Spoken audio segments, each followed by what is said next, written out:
Assalamualaikum warahmatullahi wabarakatuh. Saya Umi Salama dengan NIM 2118022. Assalamualaikum warahmatullahi wabarakatuh. Selamat pagi anak-anak. Gimana kabarnya?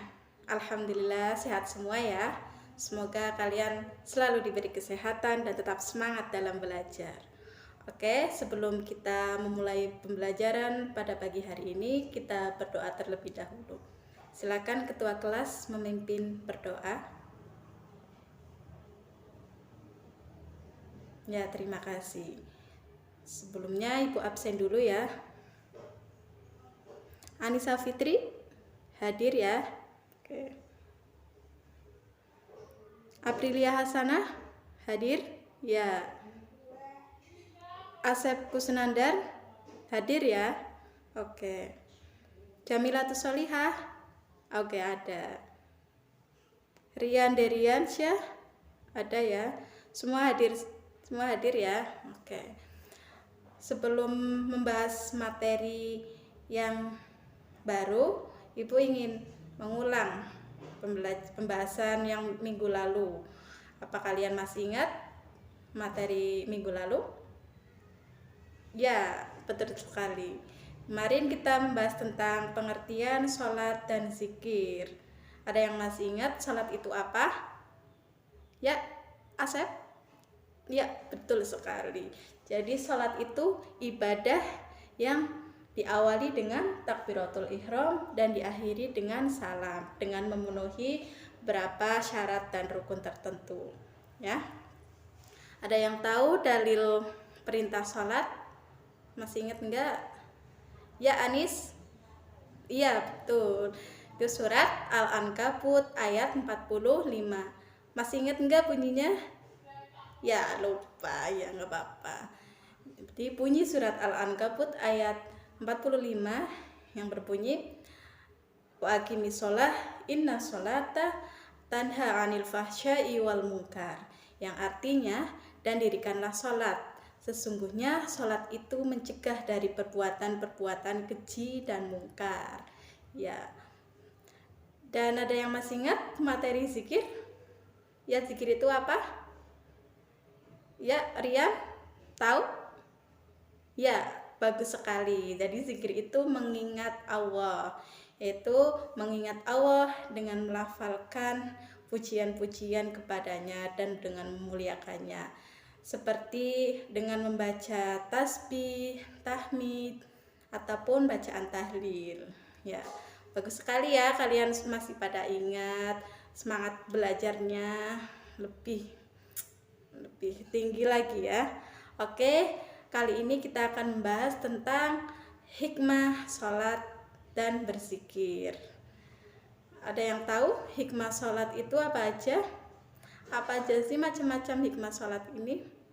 Ya, kita langsung bahas saja ya. Jadi banyak sekali hikmah yang didapatkan pada melaksanakan sholat. Di antaranya yang pertama, mendidik disiplin dan menghargai waktu.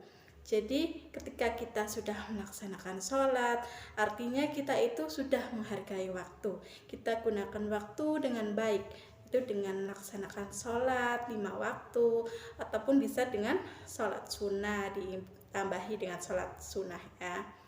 Yang kedua, yaitu menjadikan hati tenang. Ya, ketika kita sudah melaksanakan sholat, artinya kita itu hati kita menjadi tentram, hati kita itu menjadi tenang karena kita sudah melaksanakan sholat. Jadi di sini hikmah melaksanakan sholat itu membuat hati menjadi tenang. Seperti ketika kita sedang bermain ya, kita belum melaksanakan sholat, apa yang kita rasakan? Iya, betul sekali. Hati kita menjadi gelisah kan, kayak ada sesuatu yang kurang gitu. Karena kita belum melaksanakan sholat, jadi hati kita itu masih gelisah, masih belum tentram, belum tenang. Ketika kita berhenti dalam permainan itu, kita pergi dengan melaksanakan sholat. Ya, hati kita itu akan menjadi tenang. Sudah ada plong gitu ya, udah melaksanakan sholat. Dan manfaat yang selanjutnya yaitu menyadarkan manusia tentang hakikat dirinya yang merupakan hamba Allah. Jadi dengan melaksanakan sholat kita itu sadar bahwa kita itu adalah hanya hamba Allah yang wajib taat dengan melaksanakan aturan-aturannya, itu dengan melaksanakan sholat 5 waktu gitu.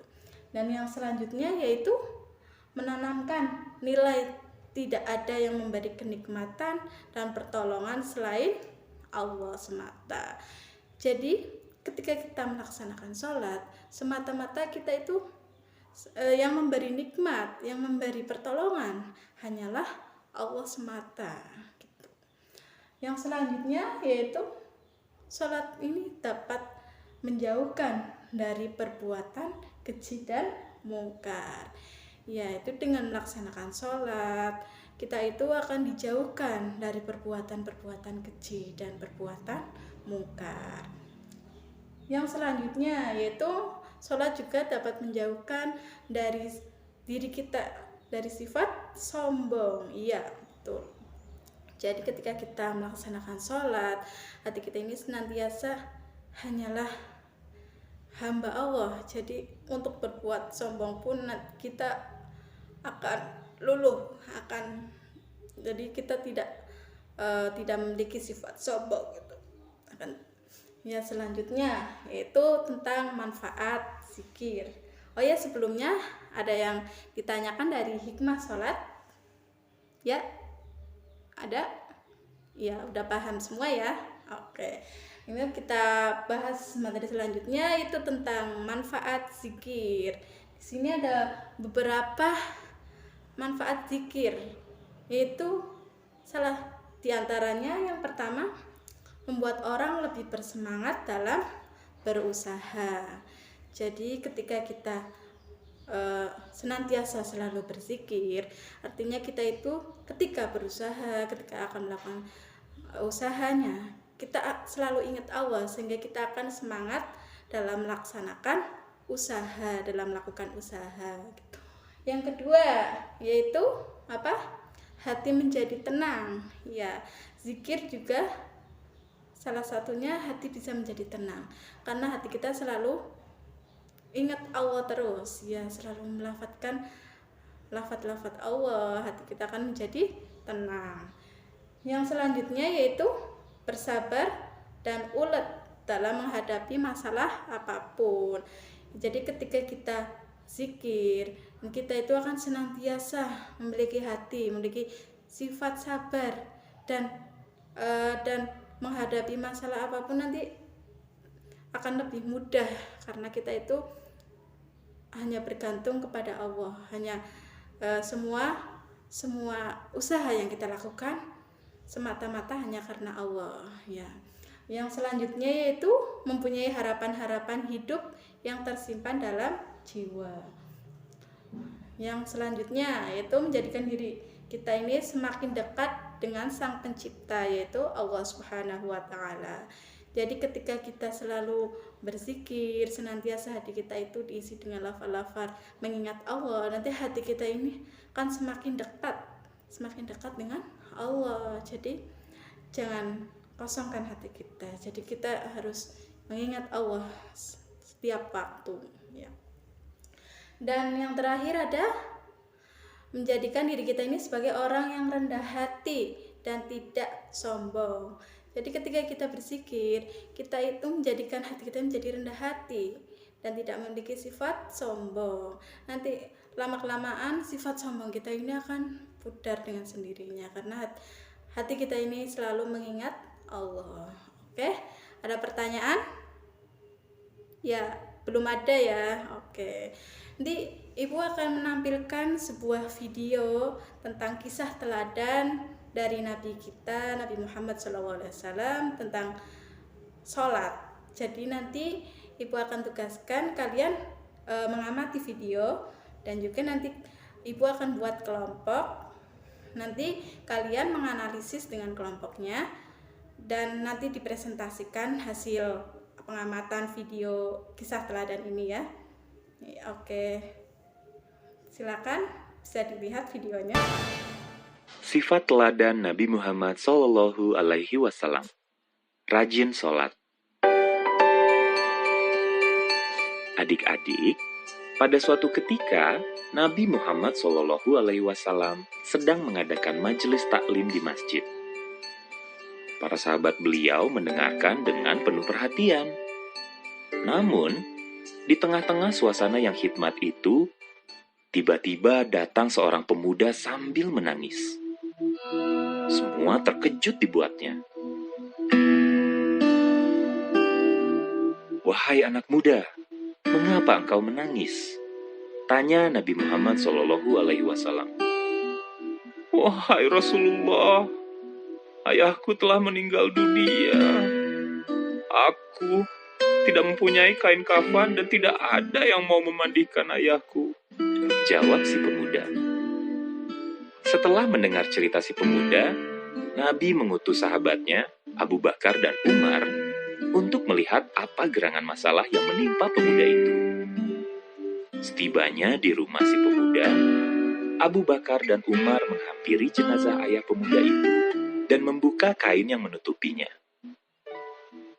Abu Bakar dan Umar terperanjat melihat jenazah itu, karena bentuknya seperti babi hutan yang hitam. Lalu, Abu Bakar dan Umar bergegas kembali kepada Nabi Muhammad Sallallahu Alaihi Wasallam. Mereka bercerita, "Wahai Rasul, kami melihat jenazah ayah pemuda itu menyerupai babi hutan yang hitam." Nabi kemudian memutuskan untuk pergi melihat ke rumah pemuda itu. Beliau duduk di sisi jenazah dan berdoa dengan khusyuk. Beberapa saat kemudian, jenazah berubah kembali menjadi sosok manusia. Jenazah kemudian disolatkan dan dibawa ke pemakaman. Di tempat pemakaman, kembali terjadi peristiwa yang aneh. Saat hendak dimasukkan ke dalam liang lahat, jenazah kembali berubah menyerupai babi hutan yang hitam. Semua orang yang hadir terkejut dan bertanya-tanya, apa gerangan penyebabnya? Nabi Muhammad SAW bertanya kepada si pemuda, "Wahai anak muda, apa yang dilakukan ayahmu selama hidupnya?" "Ayahku tidak mau melaksanakan sholat, wahai Rasul," jawab si pemuda. Mendengar hal itu, Nabi Muhammad SAW bersabda kepada sahabatnya, "Wahai para sahabatku, lihatlah orang yang tidak mau melaksanakan sholat.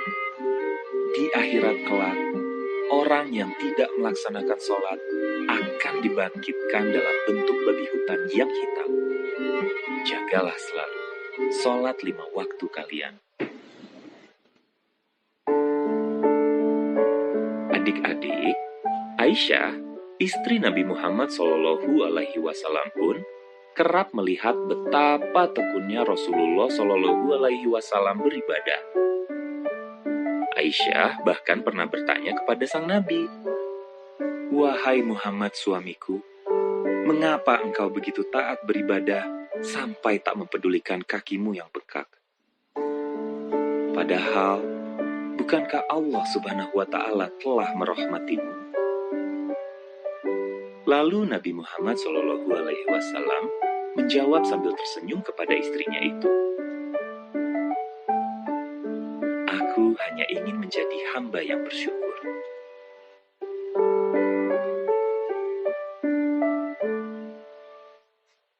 Ya, baiklah. Karena waktu penayang video sudah selesai, silakan untuk dipresentasikan perwakilan kelompok aja, nggak apa-apa. Silakan dari kelompoknya Rian. Ya, bagus sekali ya. Tepuk tangan buat kelompoknya Rian. Oke, kelompok selanjutnya yaitu kelompok 2, yaitu kelompoknya Nisa Fitri ya. Ya, silakan dipresentasikan hasil analisis dari kelompok kalian. Ya, bagus juga. Oke. Selanjutnya dari kelompok 3, itu kelompoknya Asep. Silakan dipresentasikan analisis dari kelompok kalian.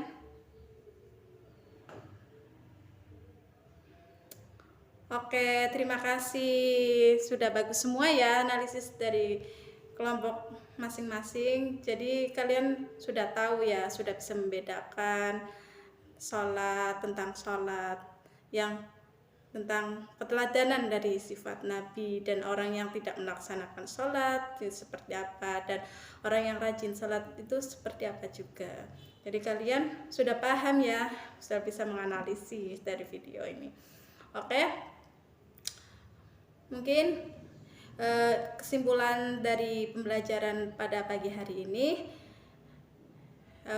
Ibu akan sedikit menyampaikan tentang video kisah teladan ini ya.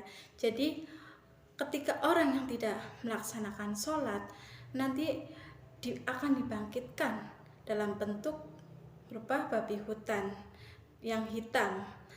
Maka jagalah sholat 5 waktu kalian. Ketika kita rajin dalam melaksanakan sholat seperti yang dicontohkan dari sifat teladan Nabi kita, meskipun beliau berdiri malam hari sampai kakinya bengkak ya, tapi beliau masih melaksanakan sholat, tetap rajin memenuhi ibadah malam hari. Dan juga tidak hanya sholat 5 waktu saja, tapi kalian juga bisa belajar dengan melaksanakan sholat sunnah lainnya. Jadi kesimpulannya dari hikmah melaksanakan sholat ini, hati kita akan menjadi tenang, tentram, dan juga bisa mencegah dari perbuatan keji dan mungkar gitu ya. Dan ada motivasi untuk kalian, jadi betapa pentingnya melaksanakan sholat 5 waktu. Nabi sendiri melaksanakan sholat 5 waktu dan sholat sunnah tanpa kenal lelah. Jadi beliau itu tidak mengenal lelah, tidak mengenal letih, dan beliau ini berdiri hingga lama untuk melaksanakan sholat malam, sehingga akan menjadikan tundukkan hati dan berdoa dengan khusyuk kepada Allah. Jadi Ibu pesan kepada kalian untuk rajin dalam melaksanakan sholat 5 waktu, seperti yang tadi Ibu tampilkan video kisah teladan Nabi kita, Nabi Muhammad SAW ya. Jadi mulai sekarang kalian harus lebih rajin lagi dalam melaksanakan sholat ya. Syukur-syukur ditambah sholat sunnahnya. Oke. Mungkin pertemuan kali ini Ibu cukupkan, semoga bermanfaat. Sebelum mengakhiri pertemuan pada pagi hari ini, silakan ketua kelas memimpin berdoa. Ya, terima kasih. Semoga bermanfaat. Wassalamualaikum warahmatullahi wabarakatuh.